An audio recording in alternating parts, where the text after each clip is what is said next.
অনেক আগে পাহাড় আর ঘন জঙ্গলে ঘেরা এক প্রাচীন ভূমিতে ছিল এক রহস্যময় গ্রাম, ঘাঁটি। এই গ্রামের মানুষ বিশ্বাস করত তাদের ভূমি আর জীবনের রক্ষা করে এক দেবতা, যার শক্তি সীমাহীন কিন্তু ক্রোধ ভয়ঙ্কর। প্রতিটি উৎসব, প্রতিটি প্রার্থনা, এমনকি প্রতিটি নিঃশ্বাসে তারা অনুভব করত সে দৈব শক্তির উপস্থিতি। কিন্তু সময়ের সাথে সাথে মানুষের বিশ্বাস বদলাতে শুরু করে। যেখানে আগে ছিল ভক্তি, সেখানে জন্ম নেয় লোভ আর ভয়। আর যখন মানুষ নিজের প্রতিজ্ঞা ভুলে যায়, দেবতা নীরব থাকে না।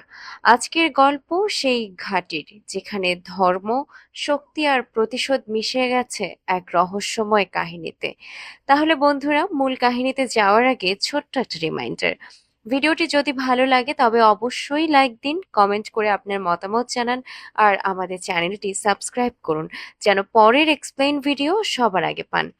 কেমন আছেন সবাই? স্বাগত জানাই আপনাদের নতুন এক্সপ্লেইন ভিডিওতে। চলুন শুরু করি ঘাটের রহস্যময় যাত্রা। গল্পের শুরুটা হয় উড়িষ্যার পূর্ব ঘাটে, যেখানে একদল গুন্ডা গাঁজা ব্যবসা চালায় এবং উপত্যকার মানুষদের দিয়ে সে গাঁজা তুলে আনার কাজ করায়। এই উপত্যকার মানুষেরা দারিদ্র্যের কারণে এই ঝুঁকিপূর্ণ কাজে বাধ্য হয়। তারা প্রত্যেকে 100 কেজিরও বেশি গাঁজা উপত্যকা থেকে পিঠে তুলে বাইরে নিয়ে আসে, যা তাদের জীবনের জন্য অত্যন্ত ঝুঁকিপূর্ণ। একদিকে আছে পাহাড় থেকে পড়ে যাওয়ার ভয়, আর অন্যদিকে পুলিশের হাতে ধরা পড়ে মারা যাওয়ার ঝুঁকি। এই উপত্যকা থেকে আসা গাঁজা সারা দেশে অপরাধের হার বাড়িয়ে দিয়েছে, যার ফলে শিশুরাও মাদকাসক্ত হয়ে নানা অপরাধে জড়িয়ে পড়ছে। এই ব্যবসা বন্ধ করতে পুলিশ আরো কঠোর হয়েছে। তেমনই একজন সৎ অফিসার হলেন বিশ্বাস, যিনি গাঁজা বোঝায় একটি ট্রাকে অভিযান চালান। আজ বিশ্বাস আবিষ্কার করেন যে গুন্ডারা গাঁজার আরো একটি রূপ তৈরি করেছে, তরল গাঁজা, যা ট্রাকের তেলের ট্যাঙ্কেও লুকানো ছিল। পুলিশ এই নতুন ফর্ম সম্পর্কে সবেমাত্র জানতে পেরেছে।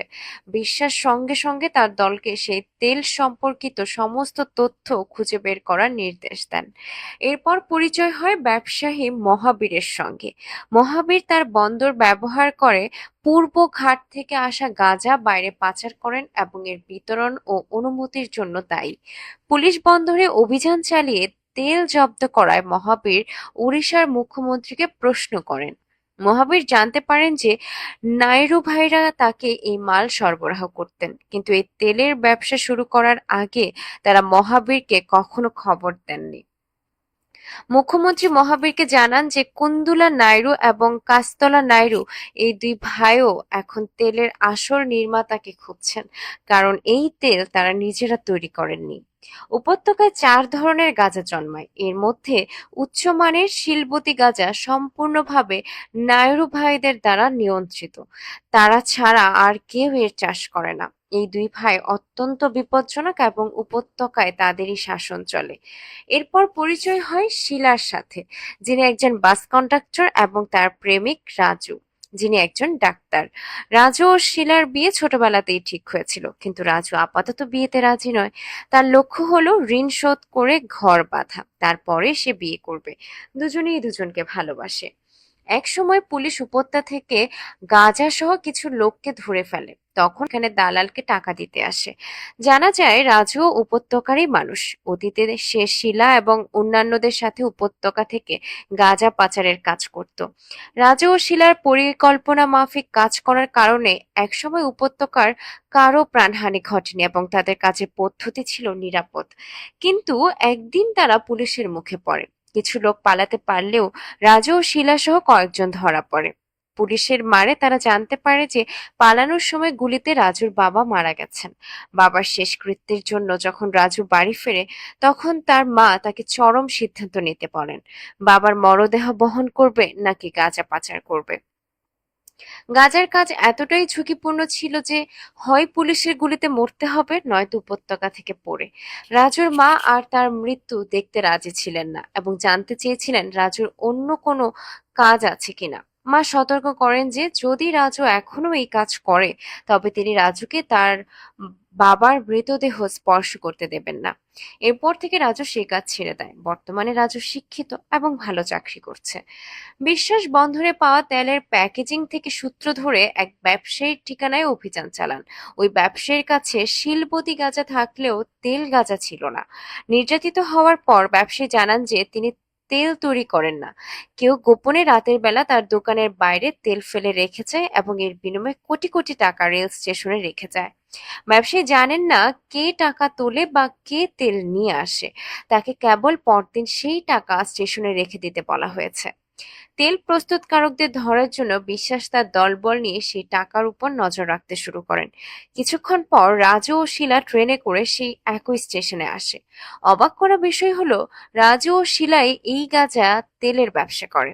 স্টেশনে পৌঁছে রাজু কুলির বেশ ধারণ করে আর শিলা টাকাগুলো ঘুরে দেখছিল। স্টেশনে পুলিশকে দেখে শিলা দ্রুত সক্রিয় হয়। সে বিশ্বাসকে কথার জালে আটকে বিভ্রান্ত করার চেষ্টা করে। এই সুযোগে কুলির পোশাকে মুখ ঢাকা রাজু প্রায় 100 কেজি ওজনের টাকার ব্যাগগুলো তুলে নিয়ে পালাতে শুরু করে।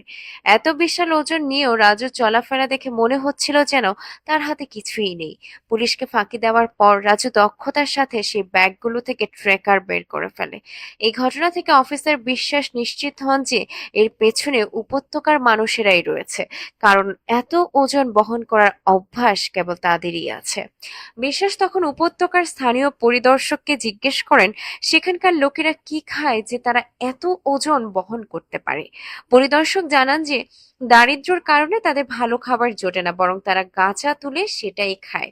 তবে পরিদর্শক যুক্তি দেন যে উপত্যকার মানুষজন অশিক্ষিত এবং তাদের এত বুদ্ধি নেই যে তারা তেলের ব্যবসা করতে পারে।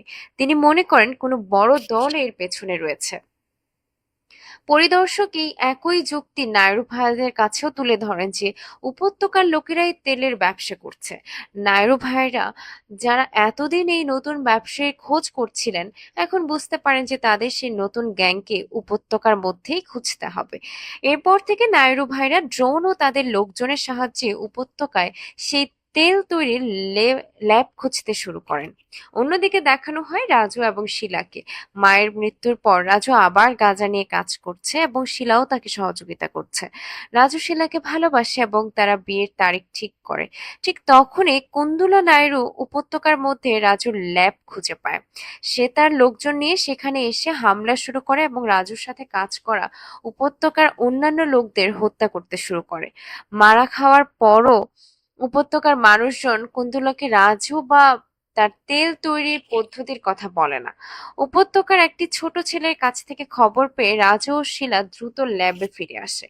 রাজু কুন্দুলাকে তার কাজের অংশীদার বানানোর প্রস্তাব, কিন্তু সে কুন্দুলার জন্য একই ধরনের ভারী কাজ করতে রাজি ছিল না। কুন্দুলা নাইডু এতদিন উপত্যকার কাউকে গাঁজা নিয়ে কাজ করতে দিত না, তাই সে ছোট মানুষদের এই কাজ করতে দেবে না। সে সবাইকে মেরে ল্যাব বন্ধ করার চেষ্টা করে। তখন রাজু ও শিলা কুন্দুলার সমস্ত লোককে হত্যা করে। এরপর তারা কুন্দুলার মুখে কালি মাখিয়ে তাকে ব্যবসায়ী মহাবীরের কাছে নিয়ে যায়। রাজু মহাবীরের সাথে কাজ করার জন্য আগেও বহুবার বার্তা পাঠিয়েছে, কিন্তু আজ এই প্রথম রাজু ও তার দল সামনে আসে। এতদিন তারা গোপনে কাজ করতো যাতে কোনো সংঘাত এড়ানো যায়, কিন্তু কুন্দুলা যেহেতু তাদের মারতে এসেছিল তাই তারা এখন সবার সামনে এসেছে। মহাবীর তখন কুন্দুলা ও তার ভাইকে রাজুর তেলের ব্যবসার কথা বলেন, যা 1 বছরে 80 লাখ থেকে শুরু করে 16 কোটি এবং এখন 140 কোটির ব্যবসা করছে। মহাবীর মনে করেন রাজুর সাথে কাজ করা তাদের জন্য লাভজনক। তিনি গাঁজার এই ব্যবসায় নতুনদের সহযোগিতা করতে প্রস্তুত, তবে শর্ত হলো এতে যেন নায়রু ভাইদের শাসনের অবসান না হয়। এরপর কুন্দুলার ভাই কাস্তলা নায়রু রাজুর ল্যাবে গিয়ে তাকে সমর্থন দেওয়ার প্রস্তাব দেন। রাজু যদি ভবিষ্যতে একটি বড় চালান পায় তবে তার জন্য একটি বড় ল্যাব দরকার হবে। তাই কাস্তলা রাজুকে তার সাথে যোগ দেওয়ার প্রস্তাব দেয়, কিন্তু রাজু রাজি হয় না। সে তার ল্যাব বা তেল তৈরির ধারণা সম্পর্কে কাউকে জানাতে চায় না। এরপর রাজু ও শিলার বিয়ে হয়, কিন্তু বিয়ের সময় কুন্দুলা তার লোকদের দিয়ে তাদের গ্রামে আক্রমণ করে এবং একের পর এক উপত্যকার মানুষকে হত্যা করতে থাকে। সবার মনোযোগ রাজু শিলার বিয়ের দিকে থাকায় এই হামলা ছিল সম্পূর্ণ আকস্মিক। রাজু ও শিলা পাল্টা লড়াই করেও এত লোককে থামাতে পারেনি। এই লড়াইয়ে শিলা গুরুতরভাবে আহত হয়। সেই সুযোগে কুন্দলা শিলাকে ধরে নিয়ে যায় এবং তাকে বাঁচাতে রাজু তার পিছু নেয়। কিন্তু রাজু সেখানে পৌঁছানোর আগেই কাস্তলা নায়ডু তার লোকদের নিয়ে আগে থেকেই সেখানে উপস্থিত ছিল। লড়াই চলাকালীন কাস্তলা রাজুকে হত্যা করে, অন্যদিকে কুন্দুলা শিলার সমস্ত কাপড় ছিঁড়ে ফেলে এবং তাকে বেঁধে রেখে যায়। এর উদ্দেশ্য ছিল উপত্যকার বাকি মানুষদের কাছে একটি কঠোর বার্তা পৌঁছে দেয়া যে নায়রু ভাইরা ছাড়া আর কেউ গাঁজা নিয়ে কাজ করবে না। উপত্যকার মানুষদের একমাত্র কাজ হবে শুধুমাত্র তাদের জীবিকা নির্বাহ করা। এদিকে অফিসার বিশ্বাস রাজুর কথা জানতে পারেন। রাজু তেল তৈরি করত, কিন্তু এখন সে মৃত। বিশ্বাস তখন রাজুর কর্মক্ষেত্র হাসপাতালে গিয়ে তার বন্ধুকে ধরে মারধর করে এবং রাজুর কাজ সম্পর্কে জানতে চান। বন্ধুটি ল্যাব বা ফর্মুলা সম্পর্কে কিছুই জানতো না, তবে সে হিসাব জানতো। রাজু গাঁজা থেকে উপার্জিত অর্থ দিয়ে উপত্যকায় স্কুল ও হাসপাতাল তৈরি করেছিলেন এবং এর জন্য সরকারকে 35 কোটি টাকা ঘুষও দিয়েছিলেন। রাজুর কাছে এখন কোনো টাকা নেই। বিশ্বাস সেই টাকা চাইলে রাজুর তৈরি করা স্কুল ও হাসপাতাল বন্ধ করে দিতে হবে। এরপর দেখানো হয় শিলাকে। রাজুর কবরের কাছে এসে সে তাদের অতীতের কথা মনে করে। গাঁজা পাচার করতে গিয়ে তাদের 8 জন সহকর্মী উপত্যকায় পড়ে মারা গিয়েছিল, যাদের লাশও পাওয়া যায়নি। নায়রু ভাইরা এর বিনিময়ে তাদের পরিবারকে সামান্য ক্ষতিপূরণের টাকা পাঠিয়েছিল। শিলা জানতে পারে যে এক ভদ্র মহিলা বিষ খেয়ে মারা গেছেন, কারণ এই কাজের জন্য প্রথমে তার স্বামী মারা যায় এবং এখন তার ছেলেও মারা গেছে। এই পরিস্থিতিতে তাদের ছোট দুটি সন্তানের ভবিষ্যৎ নিয়ে চিন্তিত হয়ে তিনি আত্মহত্যা করেন। উপত্যকার মানুষজন তাদের মৃত্যুতে শোকার্ত হলেও নায়রু ভাইদের লোকেরা জোর করে তাদের কাজে যেতে বাধ্য করেছে। তখন শিলা মনে মনে রাজুর কাছে অঙ্গীকার করে। রাজু উপত্যকার অন্যান্য মায়েদের জন্য তার মায়ের কাছে করা প্রতিশ্রুতি ভেঙেছিল। শিলা ভাবে, যেহেতু রাজু উপত্যকার ভবিষ্যতের জন্য এই কাজ করতে গিয়ে বিষ পান করেছে, তাই আজ তার মৃত্যুতে সেও রাজুর কাছে ঋণী। বর্তমানে রাজুর মঙ্গলসূত্র পরে শিলা একটি গোপন পথে ল্যাবের ভেতরে প্রবেশ করে। সেখানে নায়রু ভাইদের লোকেরা ছোট বাচ্চা ও মহিলাদের দিয়ে তেল তৈরি করাচ্ছিল। এই ল্যাবটি একসময় উপত্যকার মানুষদেরই ছিল, কিন্তু এখন তারা সেখানে শ্রমিক হয়ে গেছে। শিলা তখন ল্যাবে উপস্থিত সব গুন্ডাকে মেরে ল্যাবটি উড়িয়ে দেয়, যাতে নায়রু ভাইরা রাজুর ফর্মুলা কাজে না লাগাতে পারে। এই হামলার পর কুন্দুলা শিলাকে হত্যা করতে চেয়েছিল, কিন্তু কাস্তলা তাকে থামিয়ে দেয়। কাস্তলা যুক্তি দেয় যে তারা ইতোমধ্যেই উপত্যকার অনেক মানুষকে হত্যা করেছে, এখন শিলাকে হত্যা করলে উপত্যকার মানুষ বিদ্রোহ করবে। তাই নায়রু ভাইরা তাদের পুলিশের লোকজনের সাহায্য নেন। সেই পুলিশ অফিসার উপত্যকায় এসে রাজুর কবর খনন করে এবং শিলাকে হুঁশিয়ারি দেয়, যদি শিলা আবার নায়রু ভাইদের পথে আসে তবে সে শিলার মাথা কেটে ফেলবে। এই হুমকি এবং রাজুর কবর ভাঙার পর শিলা সেই পুলিশ সদস্যকে হত্যা করতে একটি পুলিশ চেকপোস্টে আসে। শিলা এখানে পুলিশ সদস্যের শিরশ্ছেদ করে এবং মাঠের মধ্যে রাখা একটি কুশপুত্তলিকায় ঝুলিয়ে দেয়। এত কিছুর পরে নায়রু ভাইরা চিন্তিত ছিলেন এবং মহাবীরও পণ্য সরবরাহ নিয়ে চিন্তিত হয়ে পড়েন। শীঘ্রই 1 লক্ষ কোটি টাকার চালান পাঠাতে হবে, কিন্তু নায়রু ভাইরা উপত্যকার মানুষের সাথে শত্রুতে পরিণত হয়েছে। মহাবীর বলেন যে তাদের রাজুকে হত্যা করা উচিত হয়নি, বরং তাকে কাজে লাগানো উচিত ছিল। এখন এত বড় চালান শেষ করতে তাদেরও শিলাকে লাগবে। হয় তাকে তাদের সাথে কাজ করতে বাধ্য করতে হবে, অথবা তাকে অংশীদার করতে হবে। কিন্তু শিলাকে খুঁজে বের করা সমস্যা, কারণ সে আত্মগোপন করেছে এবং আক্রমণের সময় কেবল সে বেরিয়ে আসে। তখন মহাবীরের সঙ্গী অফিসার বিশ্বাসকে ডেকে পাঠান। বিশ্বাসের মাধ্যমে তারা শিলার কাছে তাদের বার্তা পৌঁছে দিতে চান। বিশ্বাস রাজুর বন্ধুর বাড়িতে গিয়ে জানায় যে মহাবীর শিলার সাথে দেখা করতে চান। যদি শিলা রাজি না হয় তবে তারা রাজুর তৈরি স্কুল এবং হাসপাতাল বন্ধ করে দেবে। ফলে রাজুর আত্মত্যাগ অর্থহীন হবে। এই সময় শিলা সেই বন্ধুর বাড়িতেই ছিল এবং গোপনে সব শুনছিল। রাজুর আত্মত্যাগ রক্ষার্থে শিলা সেই মিটিং এ যেতে বাধ্য হয়। শিলা একা আসেনি মিটিং এ, সেখানে বিশ্বাস তার বন্ধুকে কেড়ে নেয় এবং কাস্তলাকে ডাকে, যে রাজুকে হত্যা করেছিল। কাস্তলার উপস্থিতিতে শিলা স্বাভাবিক থাকতে পারে না, কারণ সে জানে যে সেখানে সে নিরাপদ নয়। কাস্তলা তখন শিলাকে অংশীদারিত্বের প্রস্তাব দেয়, 50-50 ভাগ লাভের ব্যবসা করবে এবং শিলা তার 50% দিয়ে উপত্যকায় যা চায় তা পেতে পারবে। এই প্রস্তাবের বিনিময়ে শিলাকে কেবল তাদের সাথে করমর্দন করতে হবে এবং তার গলা থেকে রাজুর মঙ্গলসূত্র খুলে ফেলতে হবে। কাস্তলা নিজেই মঙ্গলসূত্রটিকে সরানোর চেষ্টা করে। তখনই শিলা একটি বোতল ভেঙে তা দিয়ে কাস্তলাকে হত্যা করে। এরপর সেখানে মারামারি শুরু হয়। শিলা গুন্ডাদের হত্যা করে প্রাণ বাঁচাতে পালাতে শুরু করে। এই লড়াইয়ে শিলাও গুলিবিদ্ধ হন, তবুও সে পালিয়ে যায় এবং গুন্ডারা তার পিছু নেয়। গুন্ডারা শিলার গাড়ির সাথে ধাক্কা লাগলে সে গুরুতর আহত হয় এবং লড়াই করার মতো অবস্থায় ছিল না। ঠিক তখনই তার বন্ধু বেবুলি এসে সেই গুন্ডাদের মেরে শিলার জীবন বাঁচায়। বেবুলি লুকিয়ে থাকার জায়গায় শিলার শরীর থেকে বুলেট বের করে তার প্রাণ বাঁচালেও শিলার তখনও জ্ঞান ফেরেনি। এদিকে কুন্দলা ও তার লোকেরা সর্বত্র শিলাকে খুঁজছিল। কাস্তলার মৃত্যুতে কুন্দলাকে আটকানোর আর কেউ ছিল না এবং সে এখন অত্যন্ত নৃশংস। অজ্ঞান অবস্থায় শিলা রাজুকে স্বপ্ন দেখে। রাজু তাকে বোঝায় যে উপত্যকার ভবিষ্যতের জন্য গাঁজার ব্যবসা করেছিল, কিন্তু শিলা এখন কেবল প্রতিশোধ নিচ্ছে। রাজু তার স্বপ্নের কথা মনে করিয়ে দেয়। সে লাখো মায়ের অভিশাপের কারণে তাদের সন্তানরা গাঁজার শিকার হয়ে অপরাধের পথে নেমেছে। উপত্যকা থেকে দারিদ্র্য ও অভিশাপ দূর করতে হলে এই কাজ বন্ধ করতে হবে এবং উপত্যকার মানুষকে সচেতন করতে হবে। রাজুর কথা শুনে শিলার চেতনা ফিরে আসে। বেবুলি শিলাকে নিয়ে রাজ্যের সীমানা পার হওয়ার চেষ্টা করার সময় কুন্দলার লোকদের হাতে ধরা পড়ে। কুন্দলার লোকেরা শিলাকে মারতে আসার ঠিক আগে শিলা চেতনা ফিরে পায় এবং তারা একে একে সবাইকে মেরে ফেলে। এখন শিলার উদ্দেশ্য কেবল রাজুর মৃত্যুর প্রতিশোধ নেওয়া নয়, বরং রাজুর স্বপ্ন অনুসরণ করা। শিলা উপত্যকার সব গ্রামে গিয়ে সবাইকে সচেতন করতে শুরু করে। সে বোঝায় যে এই কাজের কোনো ভবিষ্যৎ নেই। এভাবে চললে তাদের ভবিষ্যৎ প্রজন্মও এভাবে মরতে থাকবে। তাদের কাজের কারণে ছোট বাচ্চারা অল্প বয়সে জেলে যেতে অভ্যস্ত হচ্ছে এবং তাদের জীবন সবসময় বিপদে পড়ছে। শিলা বোঝায় যে তারা তাদের ঈশ্বরের জন্য গাঁজা চাষ করেছিল, গুন্ডাদের জন্য নয়, আর তাদের ঈশ্বর এখন তাদের উপর খুশি নন।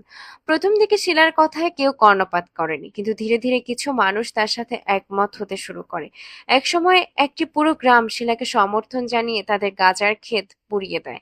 তারা প্রতিজ্ঞা করে যে তারা মরবে, কিন্তু গাঁজার ব্যবসা আর করবে না। এদিকে খাবারের সময় অফিসার বিশ্বাস ঘটনাক্রমে শিলার সাথে দেখা না করেন। তখন জানা যায় যে সেই দিন বিশ্বাসই বেবুলিকে সাহায্য করেছিলেন শিলার জীবন বাঁচাতে। বিশ্বাস অপরাধীদের পক্ষেও নন, শিলার পক্ষেও নন। তার কাজ করার জন্য তাকে মাঝে মাঝে শত্রুদের সাথেও সহযোগিতা করতে হয়। অন্যদিকে কুন্দলা তার লোকদের নিয়ে সেই গ্রামে আসে আর গ্রামবাসীরা শনের ক্ষেত পুড়িয়ে দিয়েছিল। কুন্দলা সেখানে কাউকে জীবিত রাখেনি, একটি শিশুও বেঁচে ছিল না। লাশে ভরে ওঠে পুরো গ্রাম। এই নৃশংসতা দেখে উপত্যকার যে কোনো মানুষ কুন্দলার বিরুদ্ধে যাওয়ার আগে হাজারবার ভাববে। এবার শিলা আবার অস্ত্র হাতে নেওয়ার সিদ্ধান্ত নেয়। সে তার বন্ধুদের সাথে কুন্দলার গাঁজা লোডিং জায়গায় যায়, যাতে সে সেখানকার সবাইকে তার জন্য দাঁড়াতে এবং উপত্যকা বাঁচানোর জন্য লড়াই করতে উৎসাহিত করতে পারে। শিলা সেখানে গুন্ডাদের হত্যা করছিল এবং উপত্যকার সমস্ত লোককে কাজ বন্ধ করতে বলছিল। কুন্দলা হাসছিল, কারণ সে অনুভব করছিল যে উপত্যকার মানুষ এখন ভীত, তাই তারা থামবে না। কিন্তু ঠিক তখনই উপত্যকার সবাই লোডিং এর কাজ বন্ধ করে দেয়। এর মধ্যে শিলার বন্ধুরা গাজার ট্র্যাকে ও গোডাউনে বোমা মেরে আগুন ধরিয়ে দেয় এবং সমস্ত মাল পুড়ে যায়। এটি উপত্যকার মানুষের মনে আরো শক্তি যোগায়। এবার উপত্যকার সমস্ত মানুষ কুন্দলার গুঞ্জদার হত্যা করে এবং শিলা অবশেষে কুন্দলাকে হত্যা করে তার প্রতিশোধ নেয়। সিনেমাটিতে শিলার চরিত্রটি প্রথমে গাঁজা বিক্রির ভিলেন হিসেবে শুরু হয়। এরপর সে প্রতিশোধের জন্য গ্যাংস্টার হয়ে ওঠে এবং শেষ পর্যন্ত তার উপত্যকার শান্তির প্রতীকে পরিণত হয়। এখন উপত্যকার লোকেরা গাঁজার সমস্ত পাহাড় জ্বালিয়ে দিয়েছে এবং অন্যদিকে বিশ্বাস কুন্দলার যা কিছু সম্পত্তি ছিল তা পুড়িয়ে দেয়। এভাবেই এই সিনেমার শুভ সমাপ্তি ঘটে। তো বন্ধুরা, এভাবেই শেষ হচ্ছে ঘাঁটির রহস্যে ভরা গল্পটা। যদি ভিডিওটা ভালো লেগে থাকে তাহলে একটা লাইক দিয়ে সাপোর্ট করুন। আর এমনই দারুণ মুভির এক্সপ্লেন ভিডিও পেতে আমাদের মুভি চ্যানেলটা সাবস্ক্রাইব করে পাশে থেকে বেল আইকনটি বাজিয়ে দিন। ততক্ষণ পর্যন্ত ভালো থাকুন, সিনেমার মতো মুভি চেনের সাথে থাকুন।